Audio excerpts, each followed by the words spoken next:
اسرائیل میں ایک شخص تھا جس نے 99 لوگوں کو قتل کر دیا۔ اب ایک راہب کے پاس پہنچا اور جا کے کہا کہ میں اللہ کی بارگاہ میں اگر توبہ کر لوں، میں نے 99 لوگوں کو قتل کیا ہے تو کیا میری توبہ میرا رب قبول فرما لے گا؟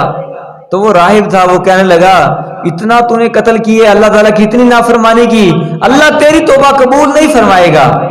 اس نے کیا کیا؟ اس نے غصے کے اندر اس راہب کو بھی قتل کر دیا۔ یہ بندہ اپنے گھر سے نکلا اس نیت سے کہ میں اپنے رب کے حضور پکی سچی توبہ کر کے آؤں گا، چلتا جا رہا ہے، تھوڑی دور چلا تو کیا ہوا کہ موت کا فرشتہ آ گیا، عذاب والے فرشتے بھی آ گئے اور جنت والے فرشتے بھی آ گئے۔